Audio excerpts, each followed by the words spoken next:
Good morning. My name is Lenora, and today is day number 13 of the International Black Great Read Aloud Day. The topic is wellness. I chose to share a book titled Don't Settle for Safe by Sarah Jake Roberts. Sarah is a pastor. She's a best-selling author, she's a businesswoman, and media personality. After reading Sarah's book, you will stop surviving and start thriving. I'll read No More Excuses and Youth Ambitions from chapter 1. Here we go.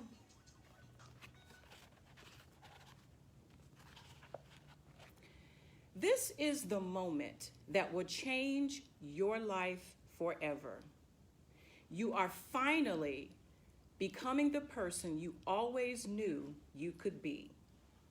I wish I could say it's because you opened this book, but it's much bigger than that. You have decided it's time for you to be free. You've stopped trying to construct a life you hope other people will accept, and instead, you've decided to embrace the life that God has in store for you. Nothing has happened to you that God can't use to restore you. The first step in the restoration is recognizing the power you've always had to pull yourself out of darkness and constantly push toward the light at the end of the tunnel. Many times you felt like quitting, but you didn't. Maybe you were unhappy with the present, unsure about tomorrow, and too afraid to confront the past.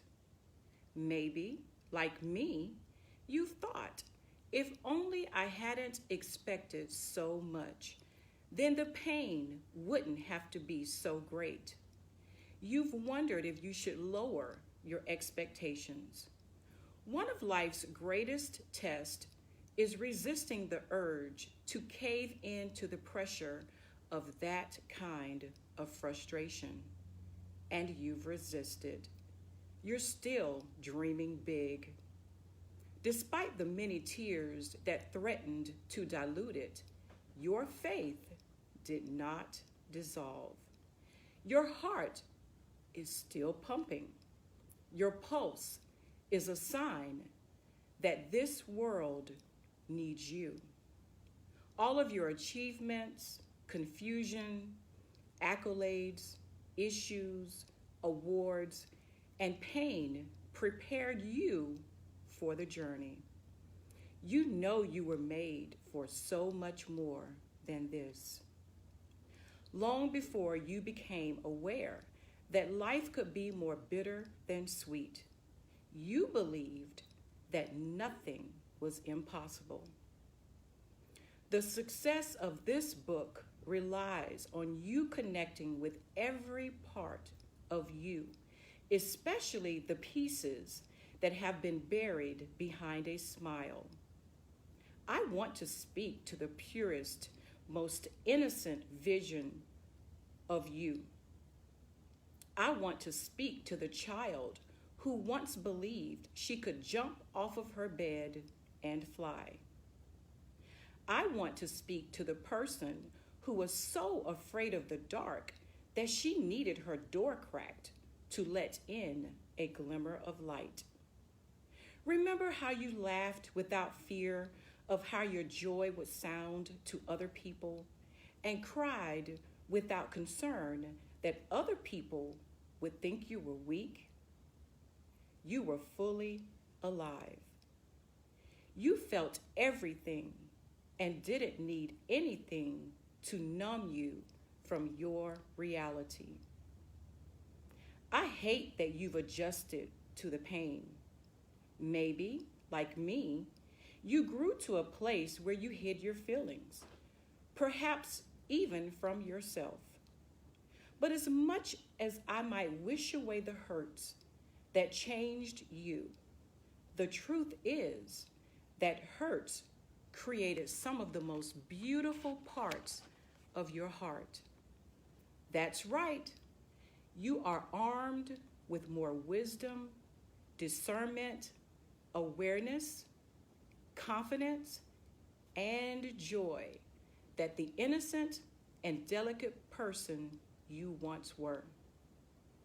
My mission is to open your eyes and help you see that longing for the past is an illusion. Your present holds more promise than anything that used to be. The cost of that vision is also the reward. Transparency, vulnerability, and intimacy with God. At times, you may be so uncomfortable, you'll close this book. But you won't keep it closed for long. You know why?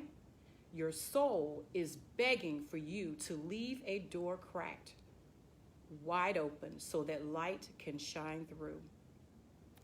This is your season of change and transformation, your opportunity to grow. You are only as free as your mind will allow you to be. Taking control of your life will require you to be proactive, not reactive.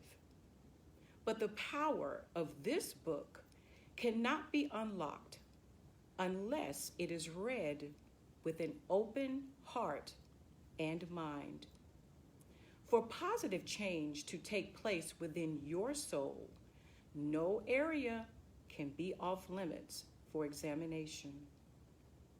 Daddy issues, mommy problems, sibling rivalry, low self-esteem, ambition without character, and fragile integrity are just a few of the areas we will explore. It won't be easy, but it will be worth it. You are worth it. Growth is produced through sacrifice.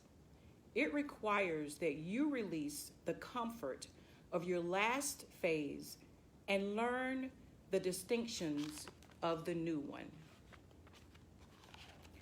Youthful ambitions. So what is in your life that you might need to let go of? When I close my eyes, I can clearly see two extremely different versions of me. Neither are full expressions of who I am, but both are true. On one side, I see a young, insecure girl pretending she's okay. A smile is plastered on her face, but it's more of a mask than a genuine expression. The sadness in her eyes betrays her. I see how lost her soul has become. Questions plague her, and fears haunt her. She doesn't yet know her incredible potential. She doesn't know that even with her flaws and struggles, she is full of possibilities. She's not looking for an opportunity to catapult her to unprecedented heights. She's just looking for enough stability to feel normal. Then there's the other image. She has blossomed into her womanhood. She has learned that stability can only be attained through facing insecurities. She is no longer searching for an opportunity because she recognizes that there are too many to choose from already. She is content to chase God's destiny for her life. She understands that flaws are a necessary part of life because they foster humility. She has become a student of life and a teacher to all who will listen. Her heart has become perfectly aligned with a source much stronger than her own will. She has met God, and He has shown her the power in being her authentic self. Both of these versions of myself, but neither of them could exist without the other. The mystery for most of us is learning how to channel our insecurities into the empowerment necessary to maximize adulthood. Ladies and gentlemen, I have shared with you Sarah Jakes Roberts. Thank you for joining in. I'll see you next time. Bye-bye.